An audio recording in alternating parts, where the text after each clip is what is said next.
Mike Panilla, would you like to ask your question next? I feel like my question's so superficial after such a wonderful question from Mark. Hi, Tom. My question is, you've spoken many times about us coming back over and over again into this PMR, and that we're never actually done. And my question is, if something were to happen to the Earth where it all just ended for whatever reason, what do you think would be the mechanism for how it's decided where we would go next to continue on with our learning? Oh, well, there could be a lot of different answers to that. You would continue on. Of course, immediately you'd be back in the chat room, if you will. Consciousness interacting with other consciousness. IUOCs communicating and sharing data back and forth with IUOCs. That's the big chat room. All right, so you'd be back there immediately. I think the system wouldn't take too long to find places for you. Now, there's a couple of things it could do. It could put you in other virtual realities that have tight rule sets like ours. So you just have to go learn a few new ropes and how cultures worked in those various places, and it would have those seats that it could put us. But another thing it could do, it could just do it could go back, say we end because a meteor pops out of nowhere, a big rock, 100 miles across, and it just hits and totally pulverizes the Earth and turns it into dust, right? Something like that.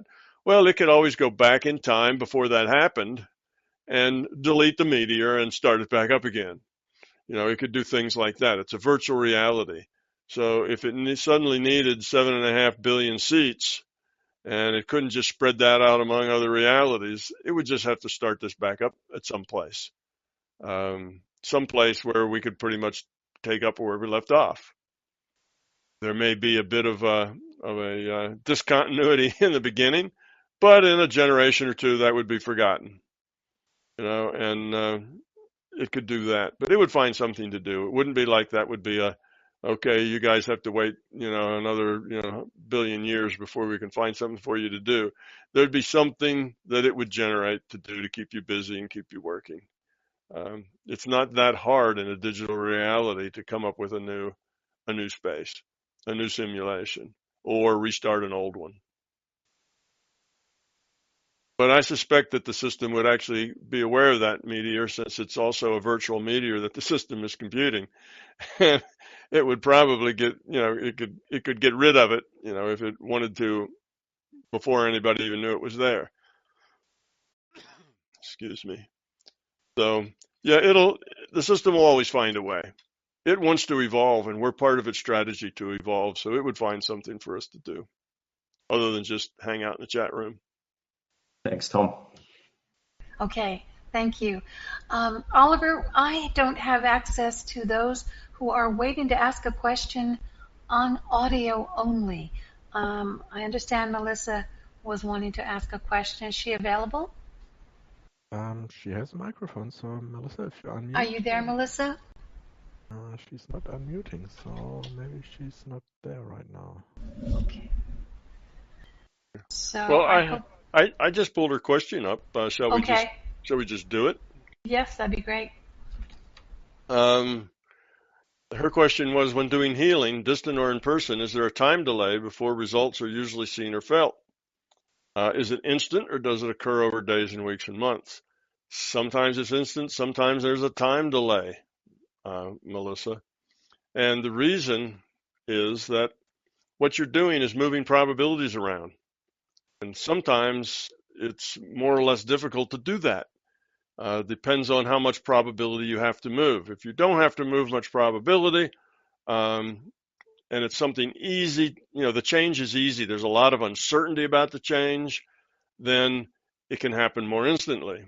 If there is less uncertainty about it, and it's a little more difficult to make that change, and the change would have to be made more slowly, in other words, not to create a discontinuity in our reality, then it'll take more time.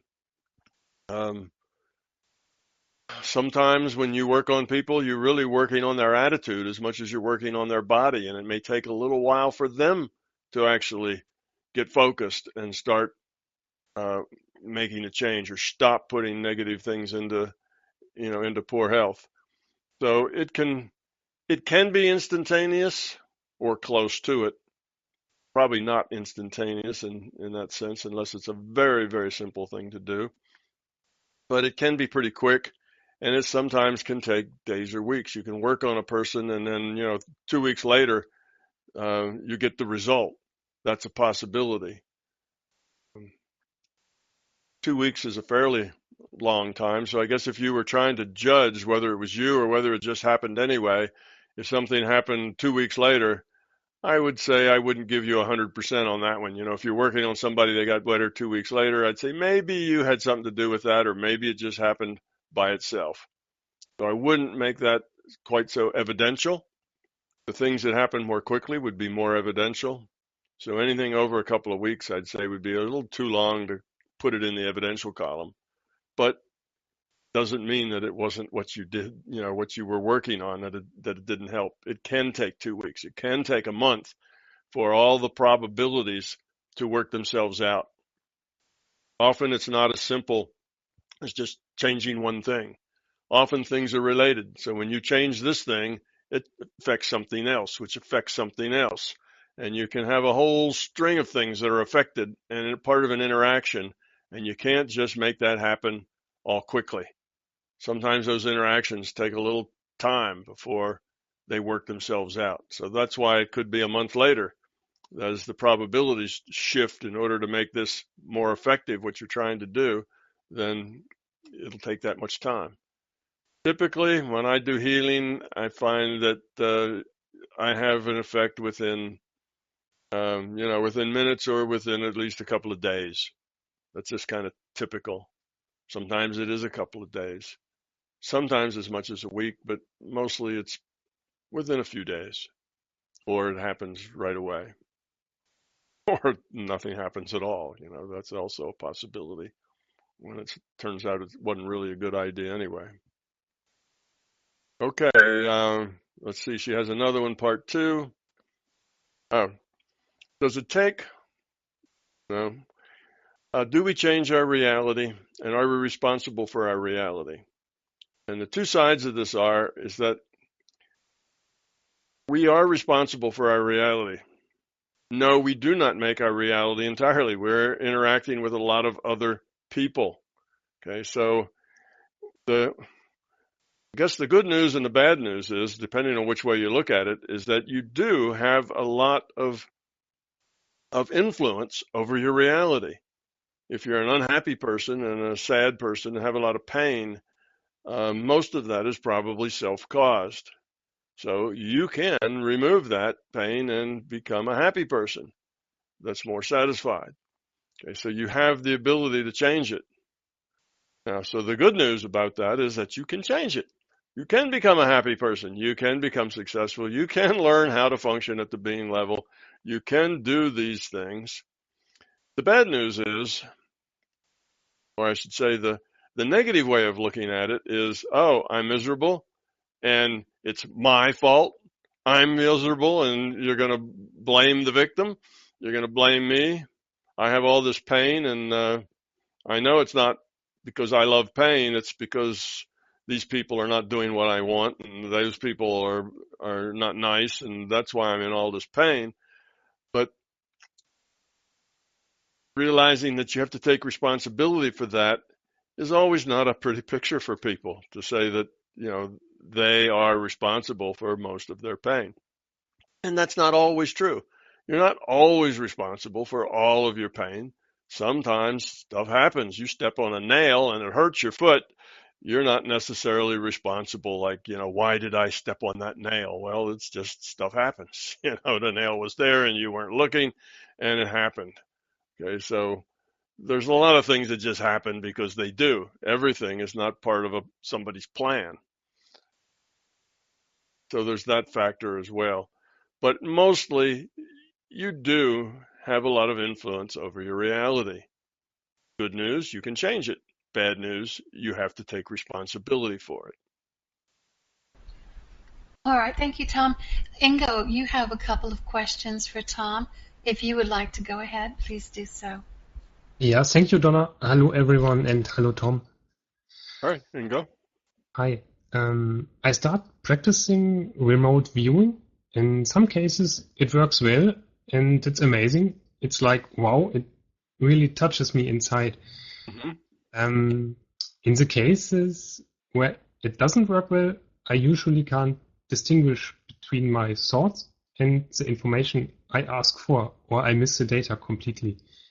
Is more practice in meditation one way to improve the ratio of positive results? And when we request other data, maybe health data, or what would be if I had made another decision, is the process of asking and getting other information similar to remote viewing, or are there differences? Thank you. Okay. Practice is probably the best way. Also, to get better, but also understanding what you're doing with the remote viewing is important as well, and how it works, because that will give you a little leg up on just trial and error.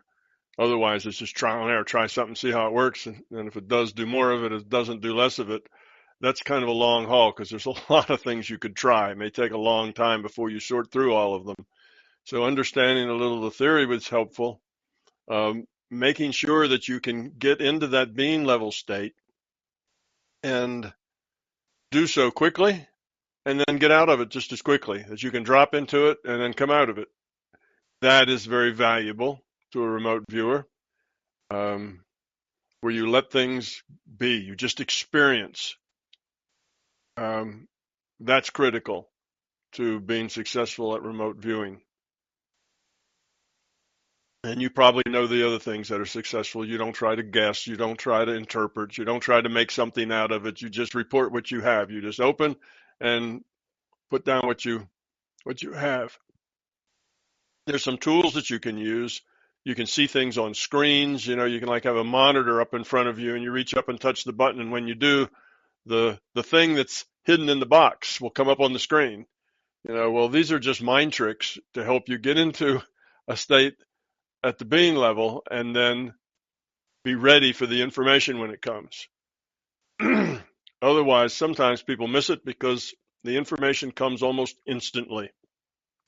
Your answer to what's in the box, if you're remote viewing, or what's at these coordinates, often will happen so fast that if you're not practiced, it'll be gone by the time you're there. So doing something like, well, okay, here's my monitor, and here's my finger's going to hit the button. And when I hit the button, the image will come up. That's a way of slowing it all down so that you can slip into the right state and then ask for the data and not have it slip by you. So there's lots of little tricks like that you can learn. And if you just go to remote viewing sites, or even some of the times I talk about it, you can get some of those hints and just try them. Some of them will work for you, some of them won't, but just try those out. They're metaphorical basically, but they help you focus your intent. So your last question is, is it about the same as seeing auras? Is it about the same as most any other way that you're gathering information? And the answer is fundamentally yes, it is. It's the same sort of thing. It's just done in a more narrowly defined context, to where you're looking for specific information rather than looking for a past life, or looking for a person's health body, or looking at their emotional body. It's just in a different context. But yes, it's all done the exact same way. Into the being level, set your intent. It's like a query to the database. You need a clear and focused intent on what you're going to do. Then you need to get out of the way, have an open mind, and be able to accept whatever comes. And you need to get your intellect to sit down and be quiet. Otherwise, your intellect will just, talk over everything. It won't let you actually have much success if you can't tell your intellect to be quiet. So pretty much the same thing. Remote viewers started out only being able to see other places on our planet. They'd remote view by coordinate, a certain lat and long, and they would go look and see what was at that particular lat and long, latitude and longitude. And that's what remote viewers did. That's why it was called remote viewing. You would view a particular place on this planet, and then they realized that they really weren't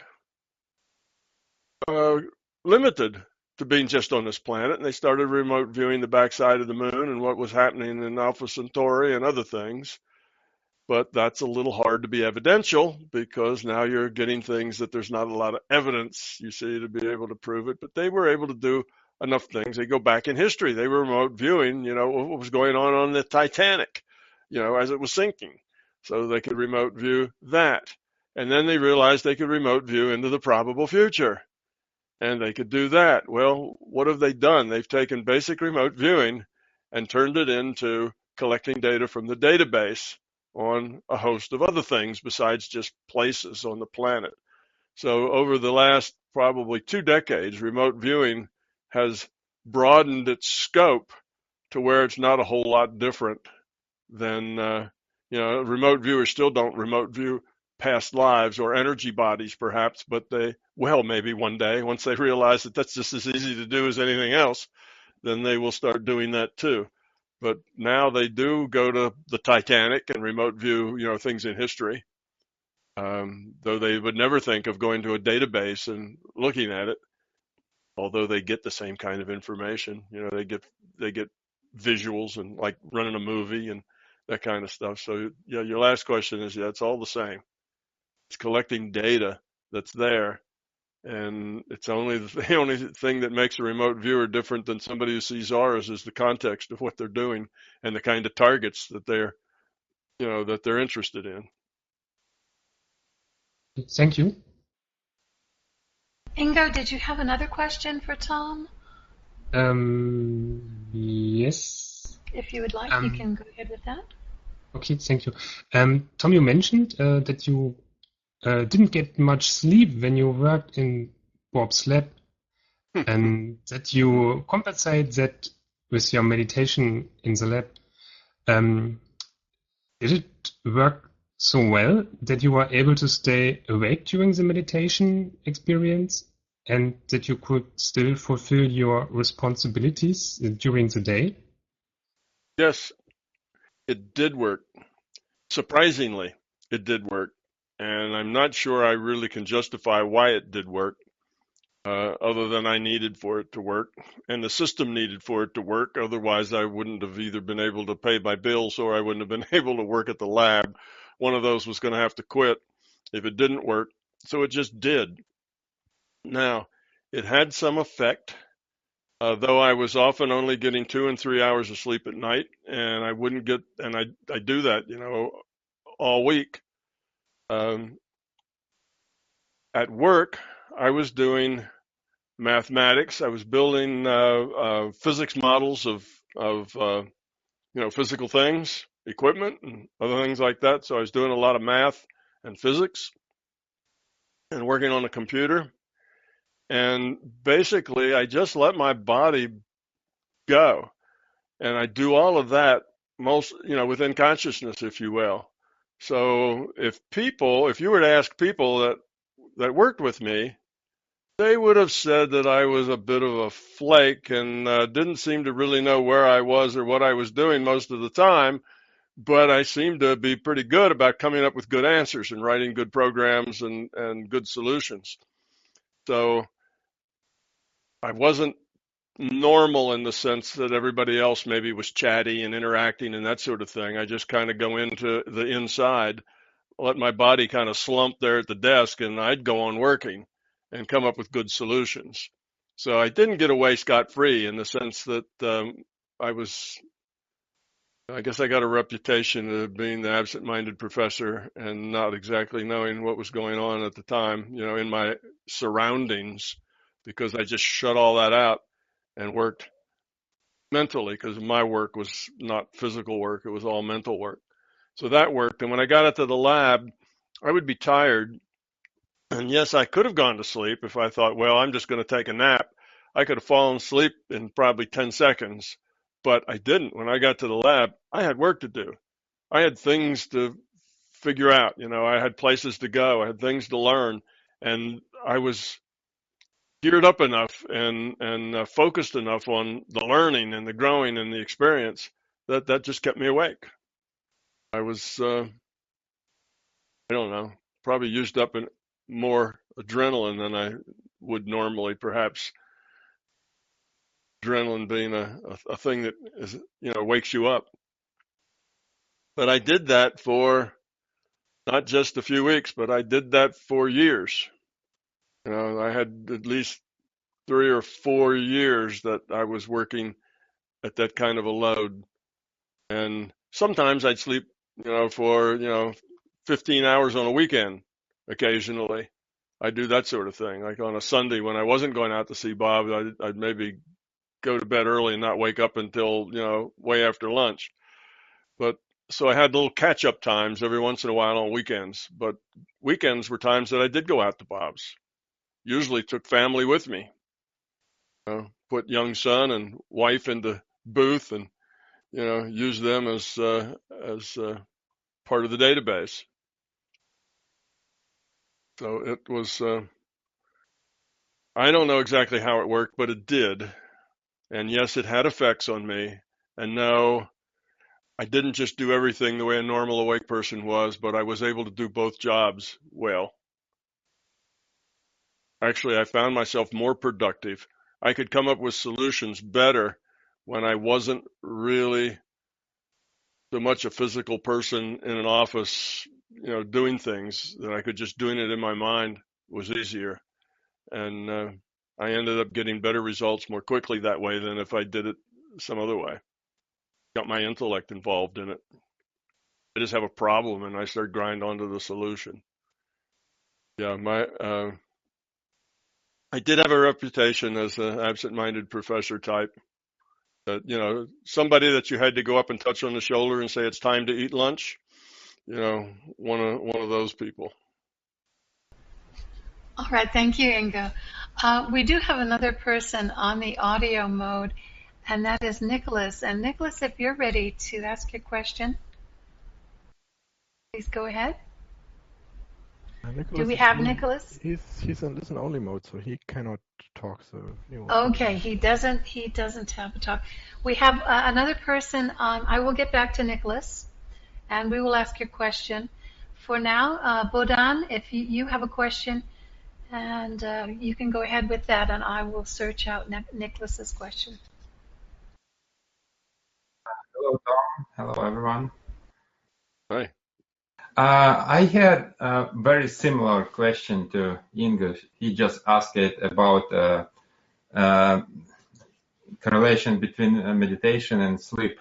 And it seemed like meditation can change sleep pattern and necessity to sleep and schedule. But you just answered this question pretty much. It's the same. Can I possibly ask different question instead of this that I didn't type? Is it possible? Sure, go ahead.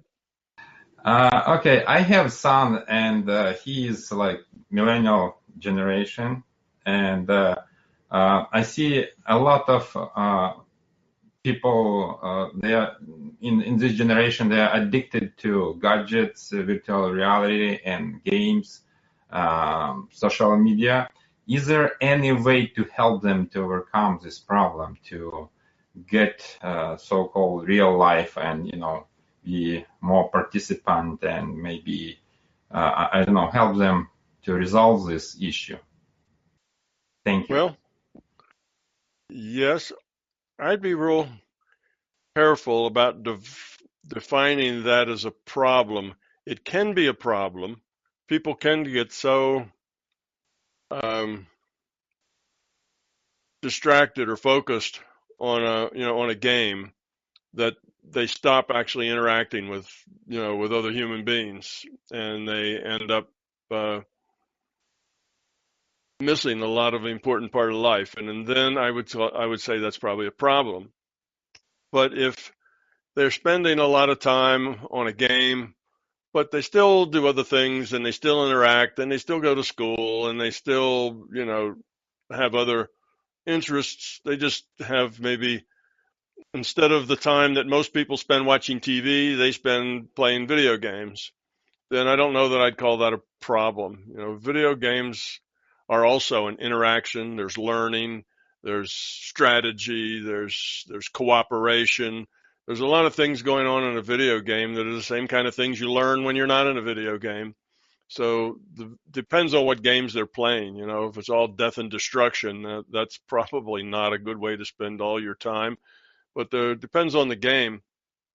Many games have a similar kind of lessons that you can learn there that you could learn out with other people. And particularly when kids are at that awkward social age where they're not quite sure what to do or when to do or how to do it, and interacting with the opposite sex is a big challenge, and interacting with people in general, and they're too young to be children but not old enough yet to be adults, and they're kind of stuck in this place that's socially awkward. Focusing on video games seems like almost an easy way out of that awkwardness, that you can spend your time doing that. I don't think in general that hurts. I think they'll still grow up and be fine adults and integrate back into the world a little later as they get older and take jobs and do other sorts of things. So it can be a problem, but it's not necessarily a problem. It's just different. I didn't do that in my day because there were no such things as electronic games in my day. We had to deal with wood and cardboard and metal and play with toys and things. We didn't have those things that were that entertaining. But so it's different. And oftentimes we look at differences and see problems just because they're different. So I'd say if the child is still functioning reasonably well, in the rest of the world, when he is functioning in the rest of the world, the fact that they're playing video games to an excess is probably just part of their age. And they're probably learning things that will be all right. And they can catch up their social skills or other things. They can catch up a little later when they're a little older and a little easier to deal with those kinds of things. So I don't think it's so much a problem, unless, like I say, if the game is one that is just, nothing but graphic violence, then I'd be a little more concerned that that's not really a good environment to soak yourself in. But if the games are a selection of things, and and it's not just terrible graphic violence, but it's pretend violence, cartoon violence where people get shot but they just fall over or they disappear or something, then kids can separate that. That doesn't really turn them into violent people. They understand that that's a pretend world. Graphic violence is different because it's not intellectual. It gets you down into the emotional level. So it can leave some lasting scars down at the being level. Whereas if it's all up at the intellectual level because it's very cartoonish, then that you can let go of easily. It doesn't really hurt anything very deep. I know the difference there. So it's just the way things are these days, is that kids, particularly teenagers, are going to spend a lot of time playing video games because it's a safe space for them. Anytime they want to, they can put it on pause and go get something to eat. They're more in control of their environment when they're in a game. They can interact or not interact. They can turn it off when they need to turn it off and turn it on when they need it on. Whereas if they're in a room with 5 adults and 10 teenagers their own age, they've got all kinds of other issues going on. What's appropriate and what's not, and who's going to think what about what, and they got all this social stuff going on. It's just safe to play a video game. All right, so they're maybe cutting class on some of their tougher lessons, but they will have to learn all these lessons eventually. But a year or two older, those lessons will be a lot easier to learn. So I wouldn't necessarily see it as something that needs to be fixed. It may be something that just needs to be tolerated, and they'll still grow up anyway. It's, I suspect our parents probably thought that about us. We did things, we spent our time, watching TV or things that was not things that they did. They never watched the TV, and here the kids these days spend all their time watching TV. Well, now everybody spends a lot of their time watching TV. It probably wasn't a really good thing either, but it's not overcomable. So does that help answer your question? Yeah, partially, yes. What would you think will be the appropriate age, or is there such a thing that they should overcome this problem? Like, let's say maybe they 25, 24, 30. Is there any limits for, growing? No, some people grow up quicker than others. It's just like that. Some people are slow to bloom, longer. I've kind of noticed that in general with kids. They take a longer time to grow up than, when I was their age.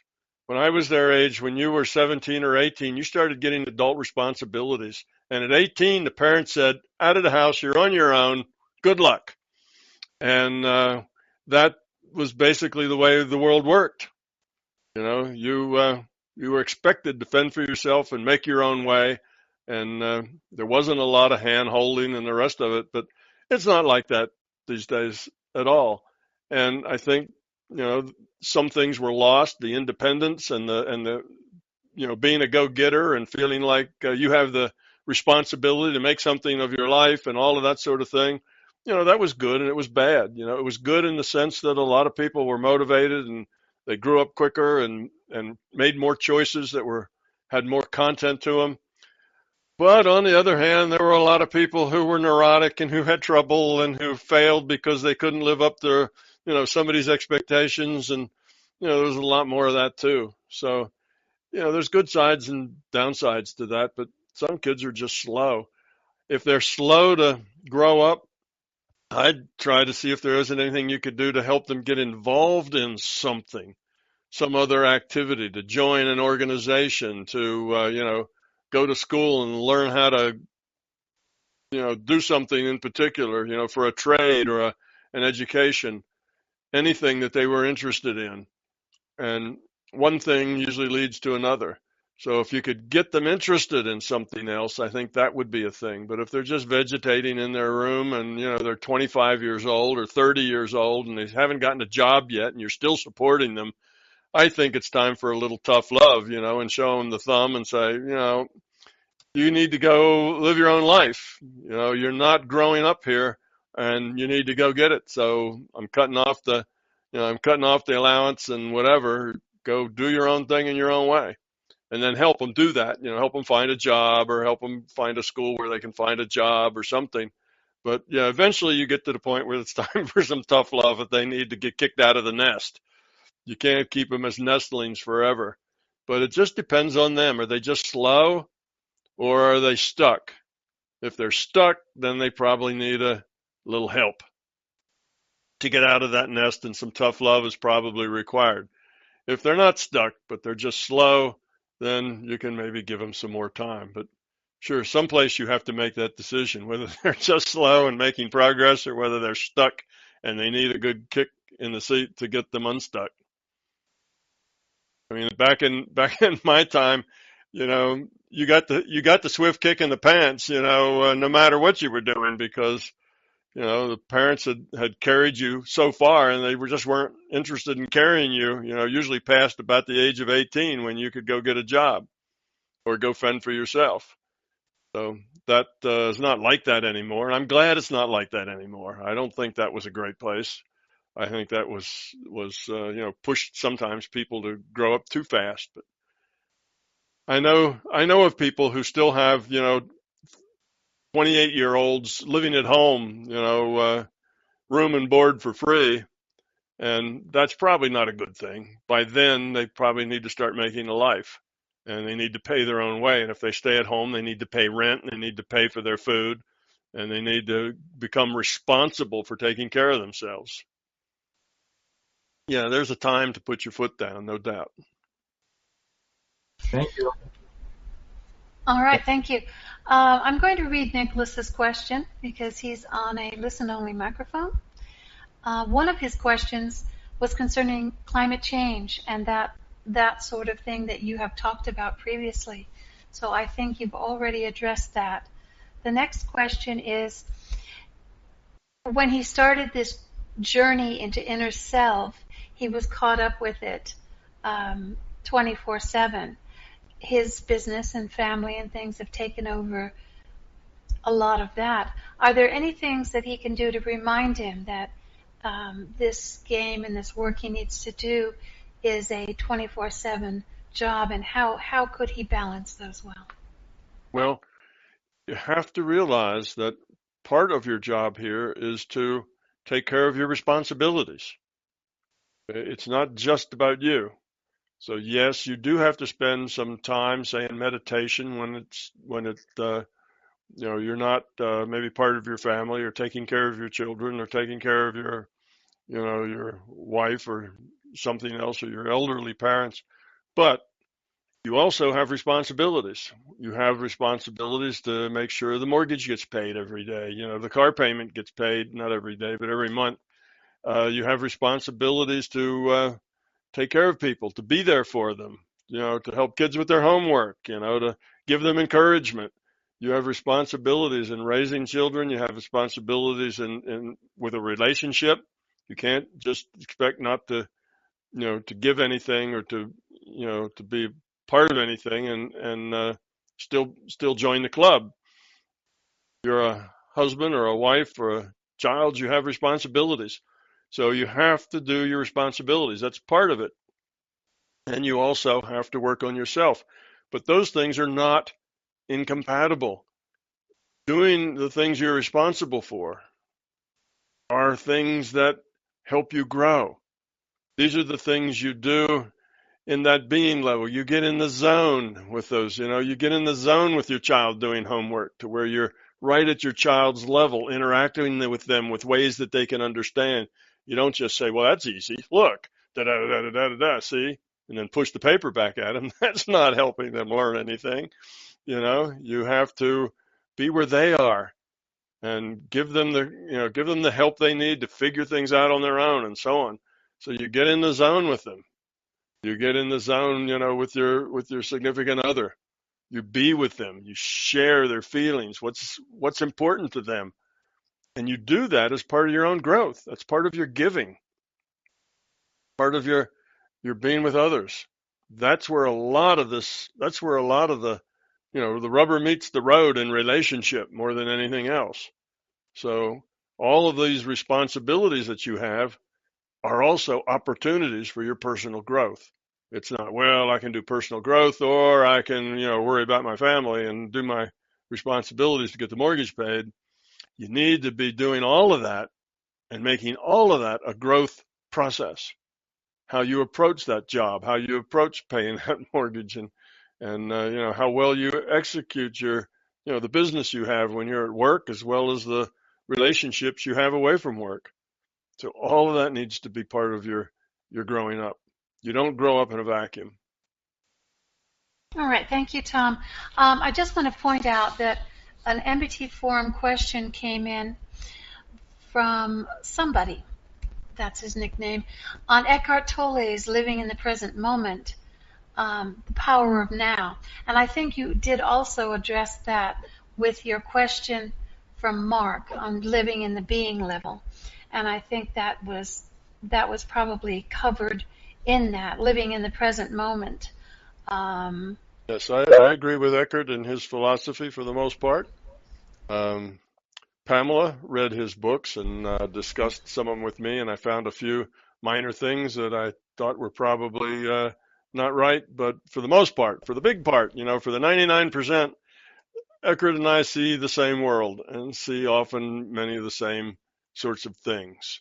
So yeah, he does not talk about big pictures and why we're here and entropy reduction, and he doesn't go into any of that, but he does talk about how to live this life, how to deal with our existence.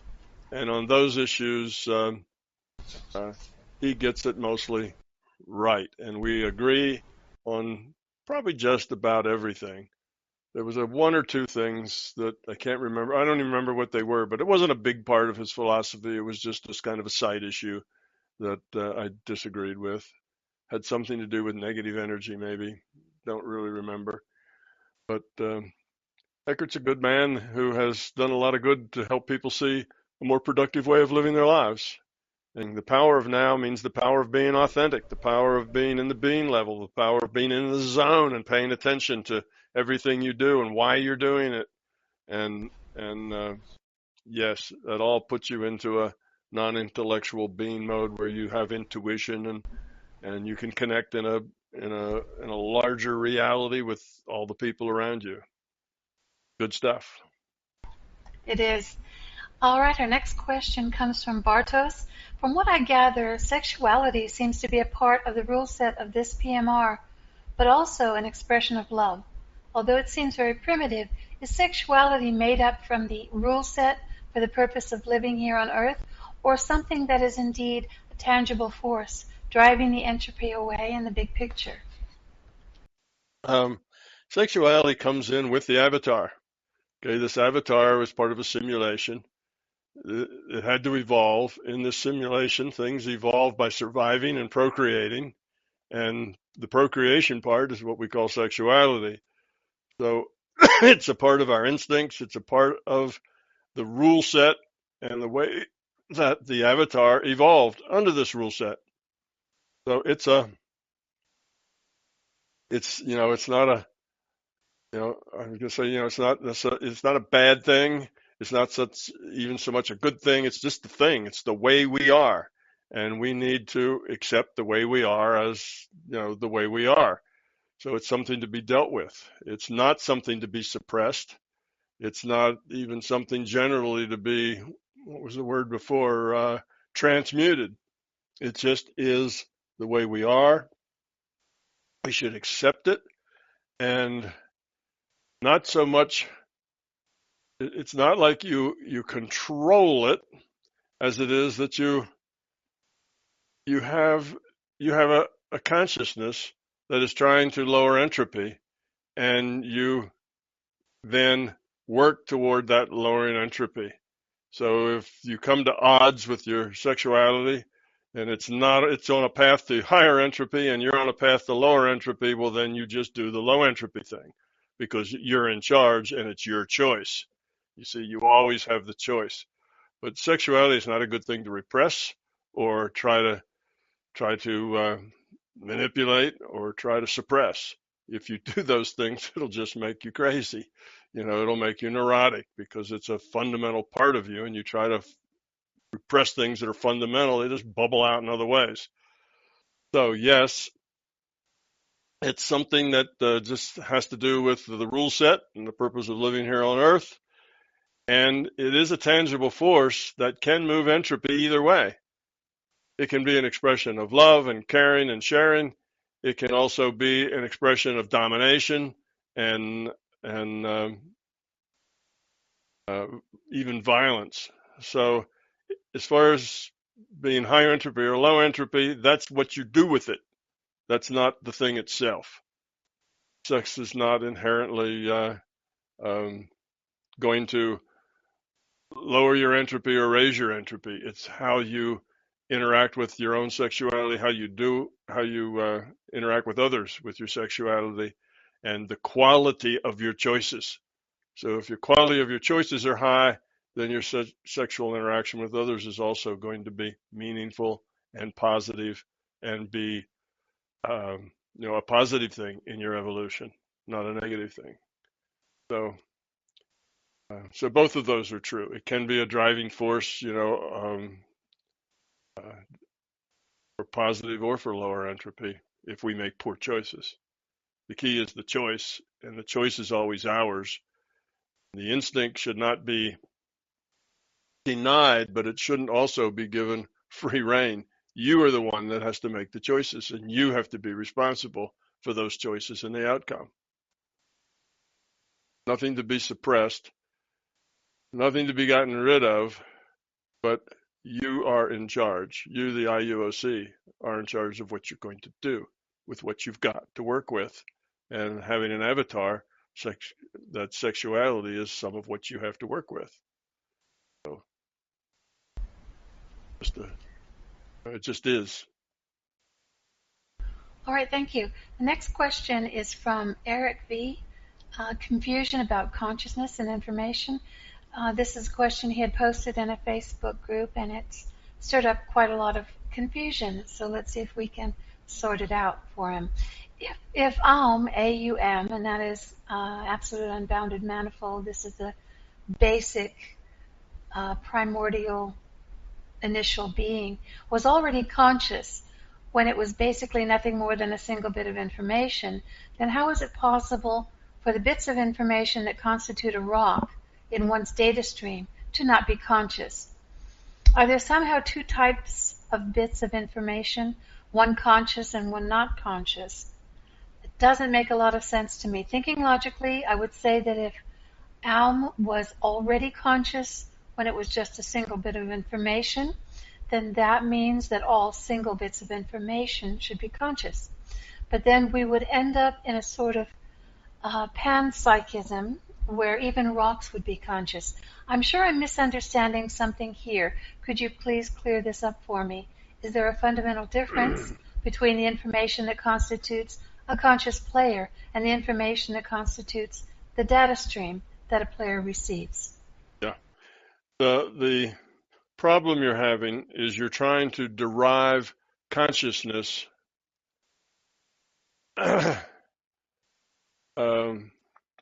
basically, I guess, from I don't know, what did I call them? Reality cells. You know, I talked about you had this thing that could make choices. It could just be in this state or that state, and it made these choices consciously. Well, that wasn't because it derived its consciousness from these consciousness cells or from anything else. It just was assumed to be conscious. The conscious beginning, that thing that could just tell that it was in state A or state B, was just assumed to be conscious. I didn't derive that consciousness logically from anything.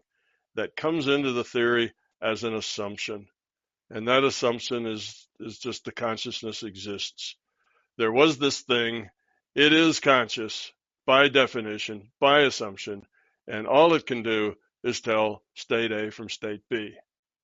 Okay, now what I was doing there wasn't trying to derive consciousness, it was trying to start with the most fundamental, with the simplest expression of consciousness possible. In other words, you take consciousness with all its complexity and variation now, and you move it to what is the simplest state of consciousness. And the simplest thing, since consciousness is information, is basically a bit. It's a 1 or a 0. So you reduce it to a bit, and the fact that this particular bit is conscious comes in as an assumption, not as a derivation, not as a logical part of something else. So that's why I say I started my theory with the 2 assumptions. One of them was assumption that consciousness exists, and I start with this to see how consciousness evolved. Then I start with this fundamental, simple 1-bit consciousness and show how natural effects would push it to evolve in the way that it has to the system we have now, with virtual realities and all sorts of other complexities. You know, creating this simulation, and you know, all of that stems out of this one simple cell. So it's sort of like the biologists starting with a cell, showing you how all the plants and all the animals and how everything else, you know, generated from a cell or a couple of cells. So you start from the simplest possible thing, maybe an amoeba, and you end up with, you know, dolphins and human beings and elephants and all the rest of it. Meanwhile, you pass through dinosaurs and a lot of other things that no longer exist in order for us to get here. So it's the same sort of thing that I was trying to do for consciousness. So the reason you're confused is you're looking for a logical derivation of that first awareness of the the assumption of consciousness, and it is not derived. It's just an assumption. And I got to that point also when I was writing the book. I was writing the book about consciousness, and it was, well, how can I derive consciousness? How can you end up with nothing and end up, come to consciousness? How can you end up with raw materials, and these raw materials somehow turn into consciousness? And after wrestling with that for a while, I realized you can't. We're consciousness. We can't see consciousness in its beginning. We're parts of the conscious system. We can't get outside of it. We can't get exterior to it. We can't see it from that perspective. So we're kind of stuck with this Descartes moment, is that we exist and we're conscious. We are. And that's really the only thing we know for sure. That's where Descartes ended up. His one thing he knew for sure, and that's that he existed, and that existence was thinking. He was aware. He was conscious. So Descartes got to consciousness is. And there wasn't anything else in the world that he could say for sure anything about except that. That was the fundamental fact. And indeed, that is where you have to start with consciousness is. It exists. And then I went on to make the simplest consciousness that could possibly exist. And then I went on to derive the consciousness we know today and how it couldn't help but be evolved in the way that it's been evolved. It's been a natural progression from that simplest to the sort of thing that it is now. So that's the problem. Trying to come up with a logical derivation of the existence of consciousness, to derive consciousness logically from something else.